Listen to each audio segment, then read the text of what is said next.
G'day, we're just going to do a short little video today, more conceptual than informative, I guess. Like everything in a van, you know, stuff goes a bit wonky. We bought these light fittings a couple of months ago. Time frame don't matter so much, I suppose, but you can see that one's on and the other one is off. Don't know what's wrong with it. Gonna have to just pull it apart, have a bit of a look at it. But the reality is it's just, I think it's just got a wonky earth in there or something like that. Only way to really find out is just to pull it off the ceiling, open it up, have a look. I'm assuming that because it's just got a touch on off. I mean the 12 volt in and out, the earth, pretty straightforward. I don't think I've got anything, I don't think that's affecting it, because it'll just come on by itself. All of a sudden it'll just come on. I'll be driving along and sometimes it flickers.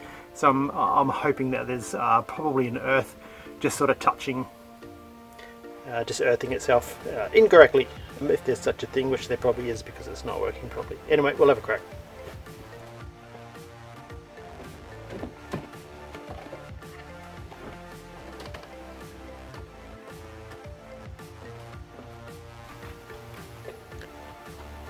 We put struts in there a couple of weeks ago. I love them, they're fantastic. Oh man, they just work so well. But that's another story. For now though, we've just got to pull the fuse on those lights so I don't short it out.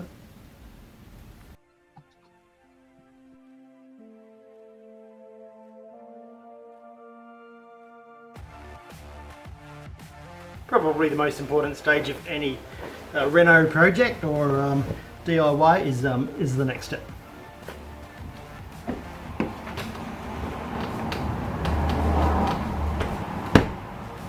Put down a drop sheet for the love of God.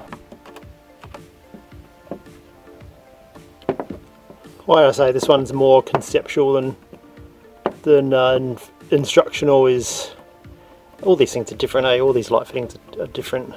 We bought these ones at Whitworth for about $30. They're made of stainless steel because they're for a boat, but the ones that we had on here before were just really quite weird when we put them on. We thought they'd be quite artistic and fancy and stuff, but they just look stupid. So what do we got here? I might need to, oh yeah, cool, I'll put the male and female fittings. Oh, there you go. When I wired up the last fittings, I just had just straight butt connectors, so I had to cut everything and just to put these new light fittings on. So I thought I'd go with the, don't even know what these are called. I'm going to call them male, female. You call them whatever you want, but it makes it a hell of a lot easier just to work on them next time. So alright, let's pull these things apart, eh? Well, it came apart really easily. There doesn't seem to be anything that is clearly broken or shorting. But all I can really see is that when I turned it over like that, the positive and the negative for the that one there, the negative, the positive, that one there, the negative, could potentially be touching on the frame of it, and when she jiggles a bit, because it wasn't particularly tightly done up, could just be touching. So all I'm going to do is I'm going to put a bit of tape over that. I'm going to put it down, put it back together again, tighten it up, put it back on, and all we can really do is test it. Man, I'm far from an electronic technician, so just going to assume it's in working order, but I think that's touching on metal to metal, so let's do that. Have you ever noticed that when you break it off by stretching the electrical tape, it just goes all sort of weird and wonky like that? Call me pedantic, but that suits me down the ground.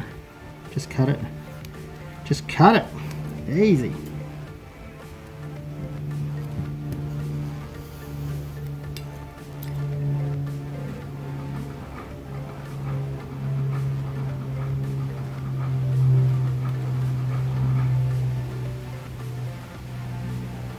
It in no way seems like a permanent fix, but you know what, when it's screwed back down, that's not going to come off, and it's going to tell me whether it works or not. Anyway, I'm happy with that. I want to put it back together again. Just like Humpty Dumpty.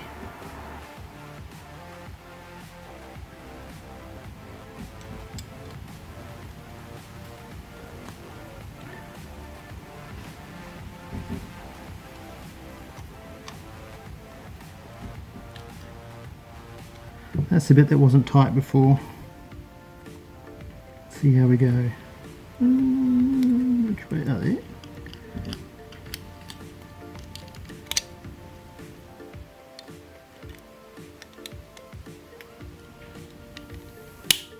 Oh, love it. Nava just seems to make stuff that works. Usually. Alright, let's put it back together.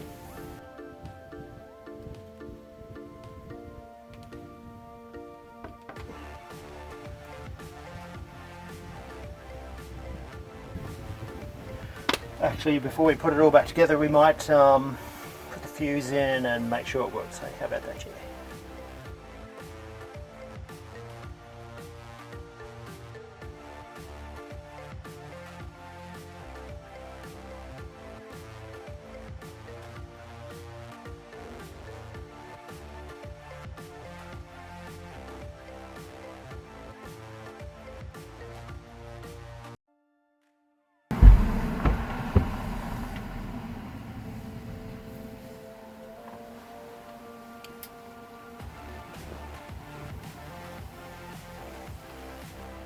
Yeah, that's good.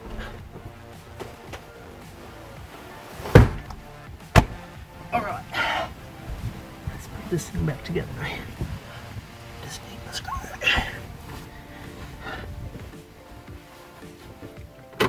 Oh, monster. Man, I gotta get me one of those screwdrivers that's got a magnet on the end. Unless it doesn't work on this, I'm not sure. Oops.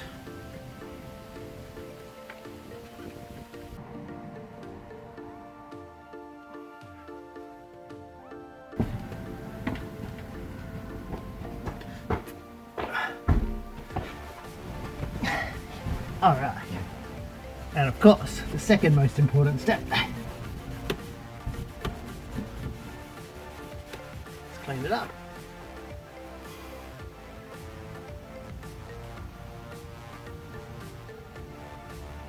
Hey, cool. We're just gonna have to wait and see, I guess. Take it for a drive. We'll know next time, I guess. For those of you paying attention,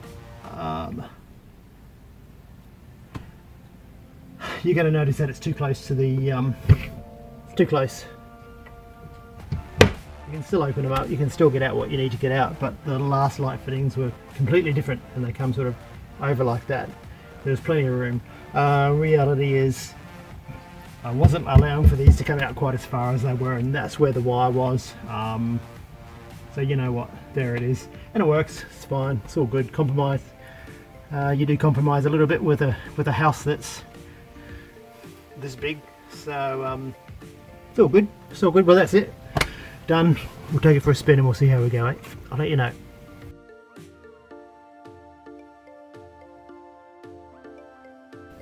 Yeah, I fixed this last weekend, so it's a week on. I've taken it for heaps of drives over some bouncy roads, and that's where it was flickering before. It's fine now. I think that was it, just a short circuit, just a couple of bad contacts touching with the frame of it. Don't be afraid to pull things apart, give them a try. As long as you take photos and make notes and stuff, as long as you know how to put it back together, it's all good. Saved $35 and a fair bit of time getting a new one. Good stuff.